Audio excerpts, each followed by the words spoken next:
Okay.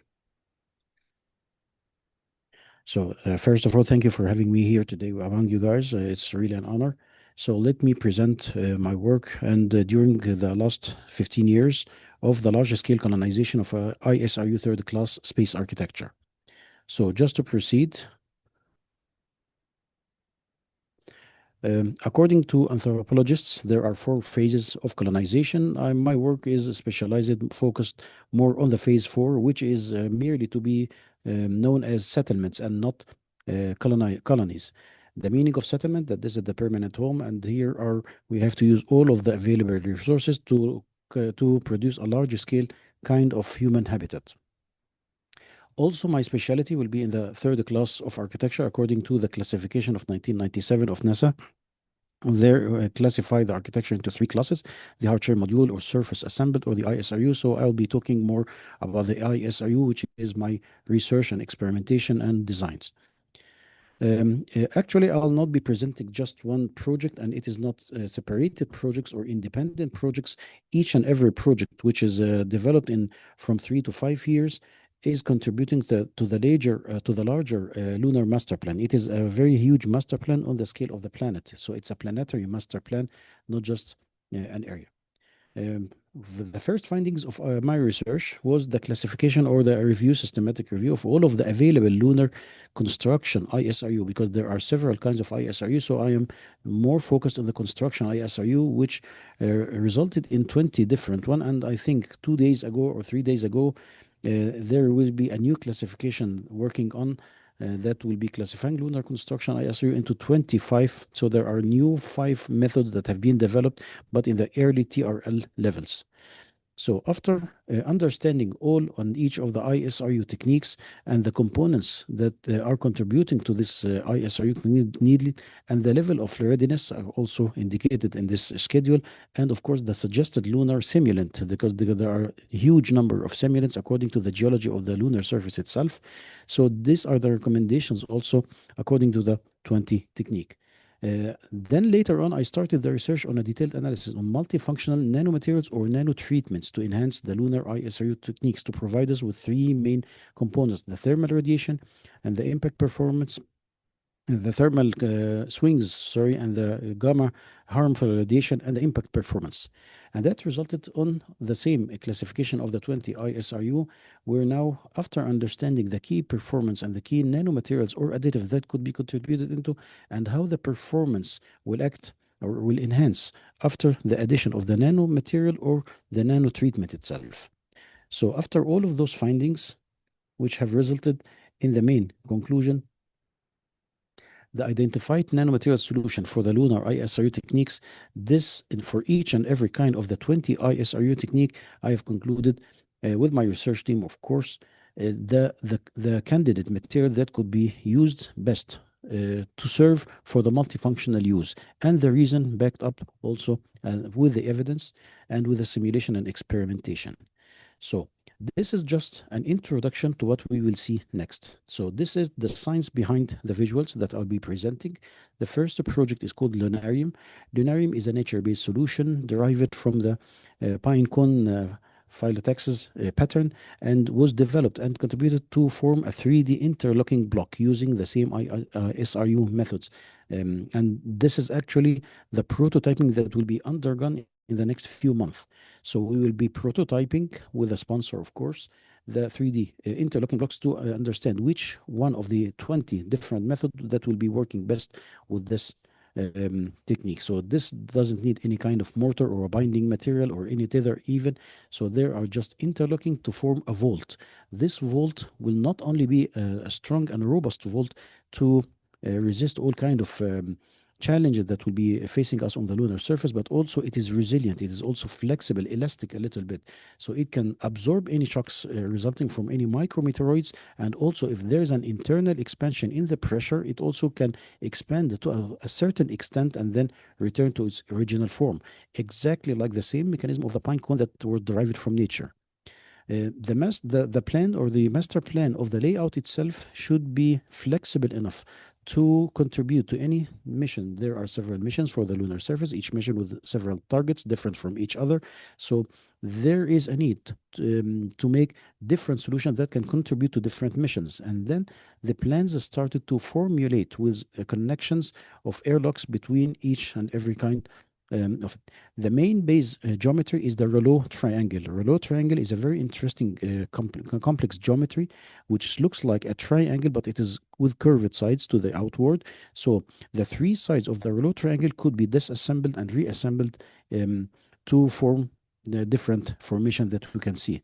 This is another detailed two options, option A and option B, the one on the right and the one on the left, and the expansion strategy that could be formed. So we can start with the drawing on the left, which is a rouleau triangle with three main different entry levels, and then we can expand later on and form another modules that also could be contributing to another rouleau triangles and so on. So these are two options. I'll be talking much more on the other option, which is the single winding lines. The single winding lines also take it into consideration that there will be a plant for extraction and then for the fabrication on the outside. And this is the compact layout. The compact layout will use the nearness of the formations to shield each other from the radiation and from the gamma radiation and the neutrons even radiation. Also, each one will be having a periscope. This is located in the South Pole, by the way. So it will be also equipped with a periscope to ensure that there is a continuous 360 degree lighting that will be diffused into the interior. So it will be blocking all of the radiation, but enabling the diffused light only to decrease the use of LED and of course the consumption of the energy required for the LED internal lighting. And at the same time, it could provide us with a very good circadian rhythm. These are some visuals of the same proposal. And then near to it, not very far away, there is a much more bigger colony. Also, it's a nature-based solution. It's called the colony reefs. And the colony reefs actually dependent on a different approach from the nature-based solution. It extended a little bit beyond the nature-based solution to something called rationalizing nature. So converting nature into mathematics or to science to start to reproduce something from nature. So it is a higher level of biomimicry, and it depended also on another design engineering principles called the composability in design. It is basically a higher degree or an advanced degree of modular design. But the difference between the composability in design and the modular design, that the components could be separated and recombined and etc. So it gives us the benefit of flexibility and variety in use. One of the main examples of the composability in design that we all use, languages. So, for example, the Arabic language is it is composed of 28 alphabetic letters, just 28, but it could give us more than 12 million words. And with the semiotics of the words itself, it could give us infinite meanings. So, the main conclusion here that we would like to reach and to state and to confirm is with very limited resources, we can produce infinite solutions. Let me say it again, please. With very limited resources, we can have infinite solution, and this is the mere core concept that we need on any extraterrestrial environment. But turning from the textual language to the visual language, the main source of inspiration here was some kind of coral reef called the brain coral reef. The brain coral reef was concluded into 9 different rules or 9 different alphabetics, and with using the decomposition of this formation and using the science of shape grammar, then after setting the rules and putting the alphabets, it came the production. So the production was a surface lunar colony that is combined from the same form vocabulary, but it has the coming benefits. Number one, it has extreme flexibility, so it is very flexible. Number two, it is very structurally robust, so it is very firm and tough. Number three, and this is the most important, it have a high degree of maneuverability against harsh terrain. So if there are some kind of hills or mountains or even any uneven ground, it can maneuver around all kind of geographical and geological features. And with the same time, the scalability and the infinite expansion, so it can expand in any direction according to the harsh terrain and the availability of gaps between the geographical features. After understanding the vocabulary and the new potential of using the shape grammar and the composability in design and the rationalization of nature, all of those three, now it was the study of the range of the proportions of the solid to void. And then also, I started testing all of the parametric tools available for the design formation or for the 3D printing itself. And of course, the formation, the geological formation that could also be very resembling to it. And here is the main uh, design. The main design also depended on using some surface inflatables.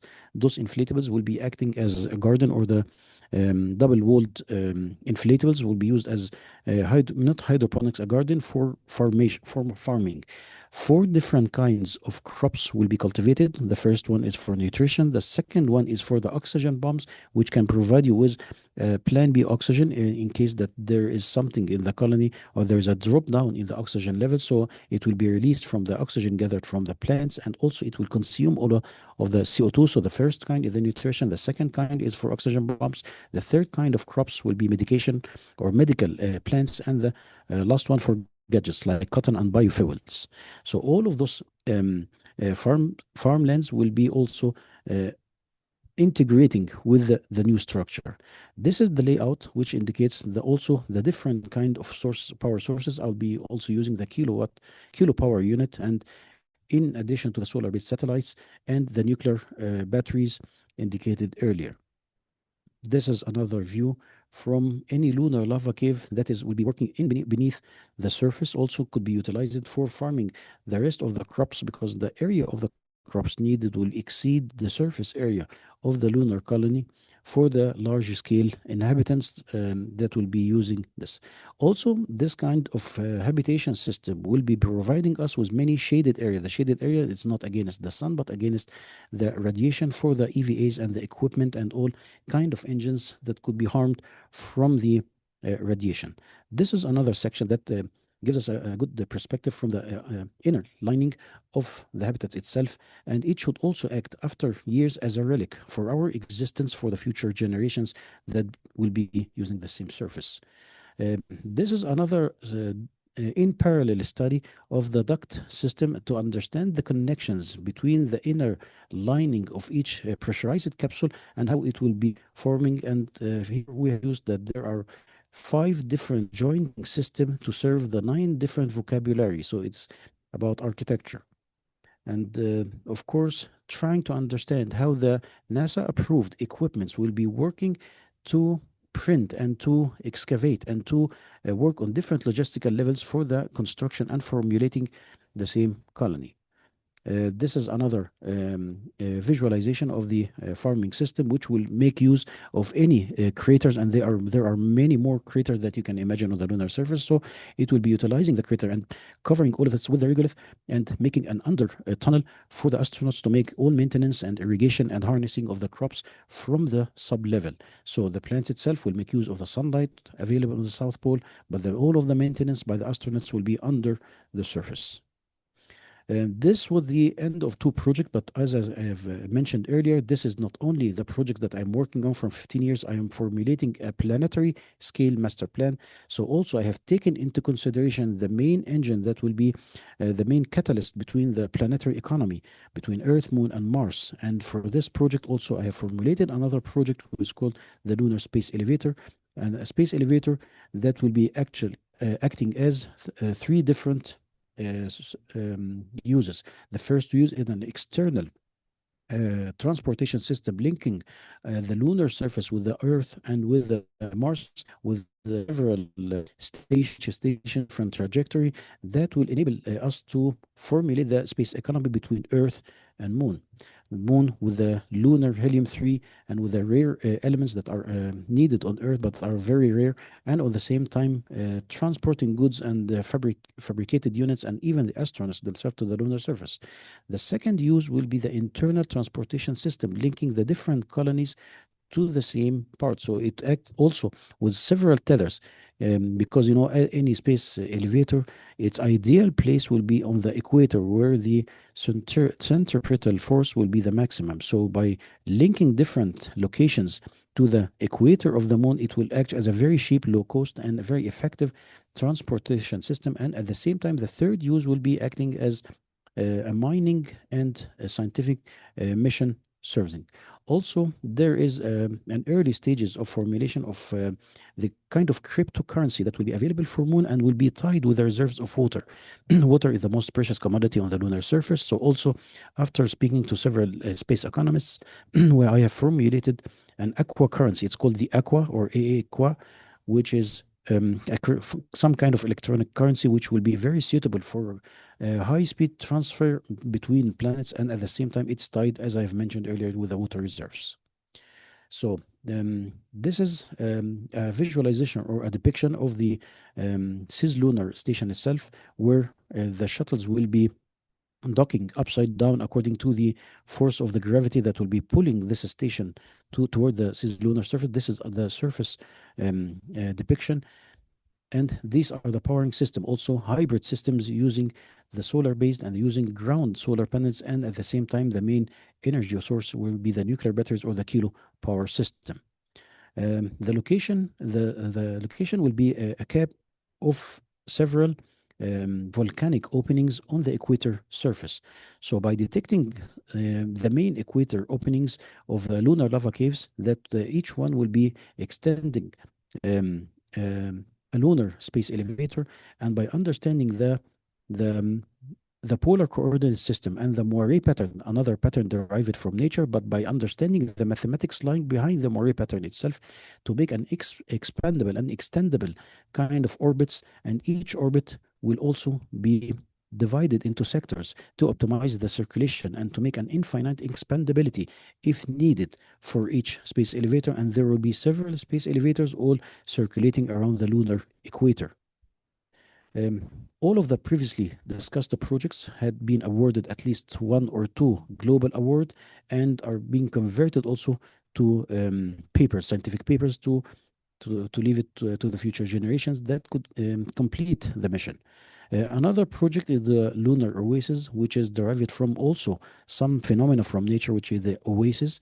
But by understanding the oasis and the psychology of the circle, which represents the community and the family and the friendship and the nation itself, and by understanding the behavior of anthropization, so, and also by studying in a deep study the one of the most sophisticated kind of colonies available here on Earth, which is the ant colony, and how it can resist all kind of existential risks, both anthropogenic and non-anthropogenic, the formulation of the lunar oasis was born. So that gathers the form of the circle, which represents the nation, and at the same time, it is constructed with the contouring levels, something that is also derived from the anthropization, and at the same time, the flow of the air inside it. And the partition dividing the space is derived from the ant colony to resist any kind of failure in any sector from the 8 sectors that will be formulating this ring, tubular ring. It is designed for the minimum viable population, about from 160 to 200 individual, but it doesn't have the expandability that was tackled in later projects.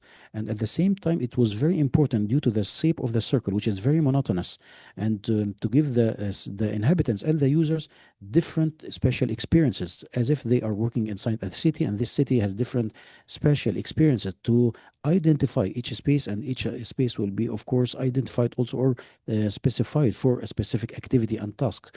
So to eliminate the monotony of the circle, which might give some lost orientation, or make the astronauts lose the orientation, it was also divided into 12 different sections, and each section has its own different characteristics.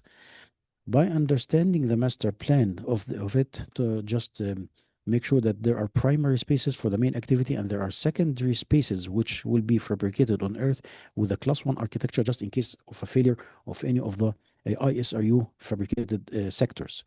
It will be located inside a lunar lava cave, and to understand the scale of the cave, I have relied on some scientific previously published papers predicting the scale of some of the lunar lava caves that will be available on the equator, and at the same time could house this colony. And some depictions of it, it will be also, if this lunar lava cave gives us the opportunity, there will be a copies or multiplications of this circular colony. This is just an inner depiction and an inner indentation, like petroglyphs that we used to see on Earth for our phases, different four phases of colonization, starting from finding the land 1969 till the end 2050, which is expected to have the firstborn new generation on the lunar surface if this colony will be built around the 2030. Of course, the diversification of the powering system is also very important. And here I have added another new source of power, which are the piezoelectric flooring. The piezoelectric flooring will not only provide us with a new source of energy, but also it will act as it will contribute and encouraging the astronauts to exert some physical activity like dancing, exercising, even running or jogging. And with every physical activity, it will be contributing to the electrical grid or the energy of the source power. Also, the farming system divided into four main categories, as I've discussed earlier, and contributed to the core in the middle of the colony itself. You can see here at the bottom that there will be a large scale nuclear reactor, much a little bit larger than the kilo power. I think NASA is working on another project called the mega power batteries. So it is recommended to use at least one on the core buried under the ground because we cannot just locate it remotely. It should be in the center of the colony itself. Thank God it had been also awarded several awards, and it was also exhibited in several parts of the world till November 2025.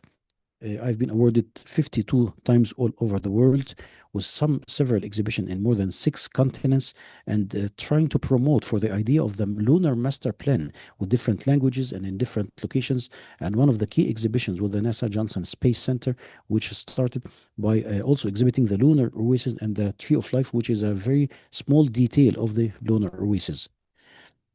Uh, I would like to offer all thanks to all of the areas, to all of institutes that offered me the sponsorship and the help. And thank you so much for having me today. And I'm open to any kind of questions or comments.